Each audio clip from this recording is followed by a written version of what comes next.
قوموں کے ساتھ یہ ہوتا ہے کہ جو مدبرین، جو دانشور پیدا ہوتے ہیں اور جو اہل دانش اپنی دانش مندی سے آگے بڑھنے کی کوشش کرتے ہیں، جن معاشروں میں بنجر زمینوں کو بنجر کرنے کی کوشش کی جاتی ہے، وہاں پر پھر ایسی فصلیں اگتی نہیں ہیں۔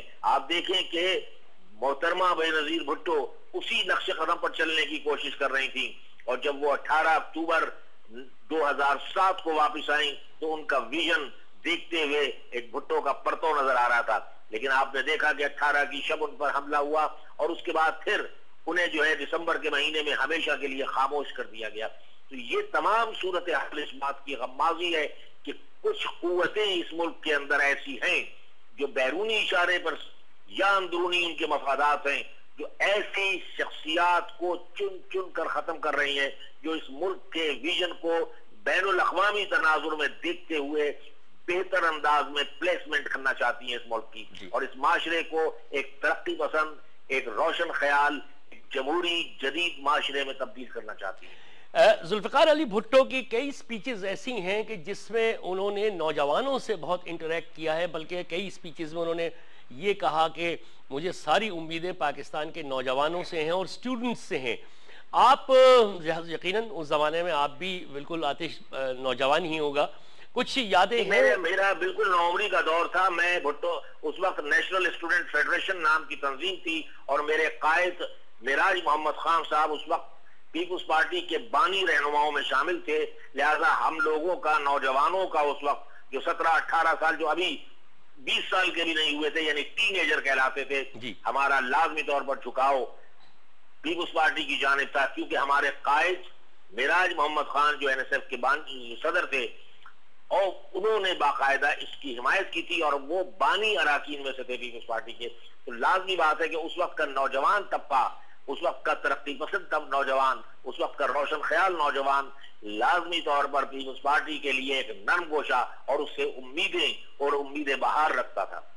اچھا، آپ سے اب یہ گفتگو چلی نکلی ہے، ایک بڑا کنٹروورسی سی ہے کہ بائیں بازو کی قوتیں جو تھیں، بھٹو صاحب کا جھکاؤ بھی سینٹر آف دا لیفٹ پہ تھا، ان کا منشور بھی یہی تھا، وہ ان کو لے کے چل رہے تھے، لیکن ایک جگہ پہ آ کے بات یوں بیٹھی ہے کہ کچھ لوگ یہ کہتے تھے کہ چونکہ ان کا بیک گراؤنڈ خالصتاً جاگیردارانہ ہے تو وہ اپنی کلاس سے بغاوت نہیں کر سکے، اور انہوں نے بائیں بازو کے لوگوں کو استعمال کیا، جبکہ بائیں بازو کے لوگ یہ کہتے ہیں کہ ہمیں پتا تھا کہ شاید وہ اس خول سے باہر نہ نکلیں، لیکن ہم نے اپنی امیدیں اور اپنا منشور ان کے سپرد کیا تھا۔ کیا تجزیہ کریں گے؟ دیکھیے، میں دو باتیں آپ سے عرض کروں۔ انجم صاحب، آپ نے بہت ہی حساس موضوع کو چھیڑا ہے اس وقت۔ دیکھیے، 1967 میں جس وقت پیپلز پارٹی کا قیام عمل میں آ رہا تھا، اس وقت صورتحال یہ تھی کہ جو بایاں بازو تھا وہ دو حصوں میں منقسم ہو گیا تھا، اور وہ جو نمائندہ جماعت اس وقت کہلاتی تھی نیشنل عوامی پارٹی، وہ دو حصوں میں منقسم ہو گئی تھی۔ ایک حصہ جو روس نواز کہلاتا تھا، اس کی سربراہی ولی خان صاحب کر رہے تھے، اور تمام روس نواز حلقے ان کے ساتھ تھے، جبکہ دوسرا جو گروپ تھا وہ جو چین نواز کہلاتا تھا، اس کی سربراہی عبدالحمید خان بھاشانی کر رہے تھے۔ جی، اور اس دوران میں ایک گیپ موجود تھا، ایک ایسی فضا موجود تھی کہ جس میں ایک ایسی لبرل ڈیموکریٹ پارٹی کی ضرورت تھی کہ جس کا ٹلٹ ٹورڈ لیفٹ ہو، جو بائیں بازو کی سیاست کو سمجھتی ہو لیکن ایک وسیع البنیاد سیاست کر سکے، اور جس کے بارے میں یہ تھا کہ تصور کہ وہ ایک مکسڈ اکنامی کو لا سکے، یعنی نہ ہی انتہائی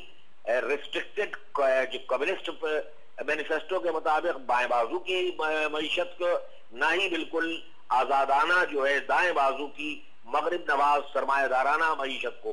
اور اس حوالے سے ایک مکسڈ اکنامی کی ایک ٹرمینالوجی یا ایک اصطلاح سامنے آئی تھی، جس کو ڈاکٹر مبشر نے اپنی کتاب میں بھی شارح انقلاب میں واضح طور پر بیان کیا ہے۔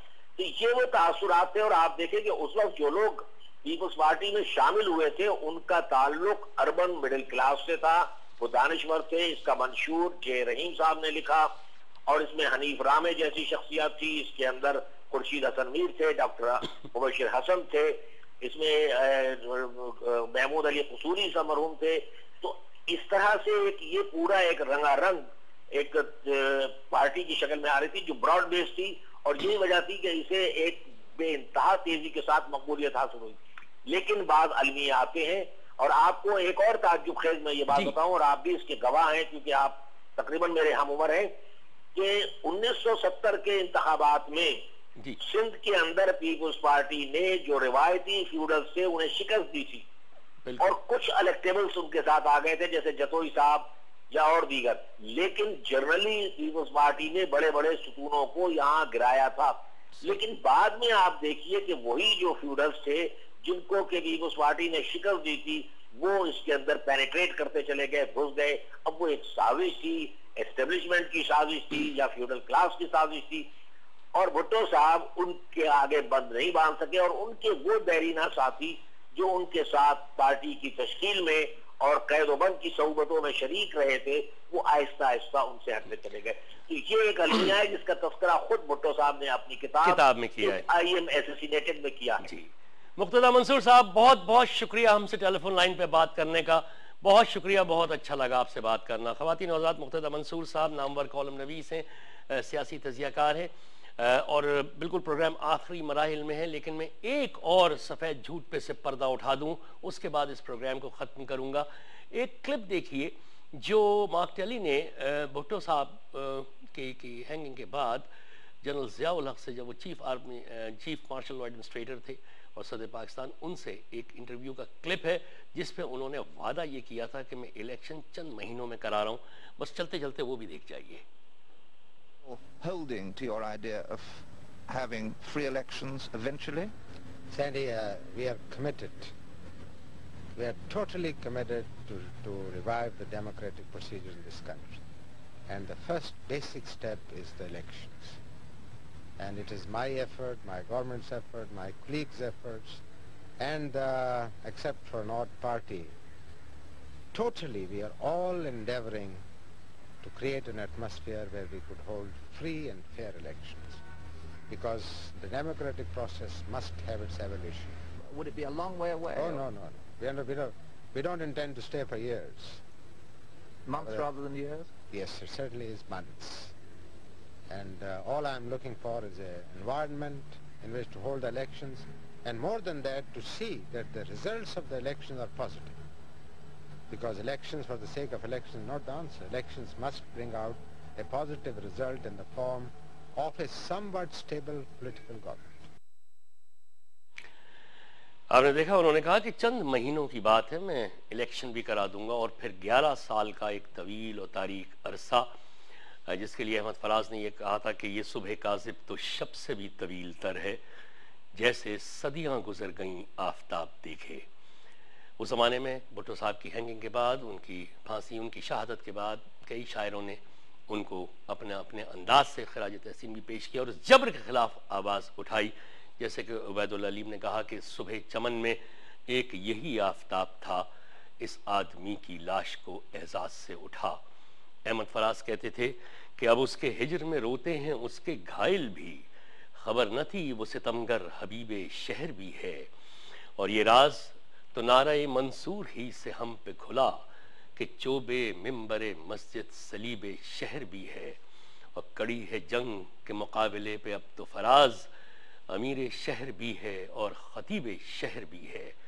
اور میں پاکستان میں چونکہ نہیں تھا، جیسے میں نے عرض کیا، انگلستان میں تھا بھٹو صاحب کی جب پھانسی ہوئی ہے، لیکن وہاں سے جو خبریں آتی تھیں وہ یہ تھیں کہ اس قدر قدغن لگا دی تھی، اتنا ٹائٹ شکنجہ جنرل ضیاء الحق نے عوام کے اوپر کہ لوگ جو ہیں وہ اپنے ریئیکشنز بھی نہیں دے پائے تھے اس الناک سانحے کے اوپر.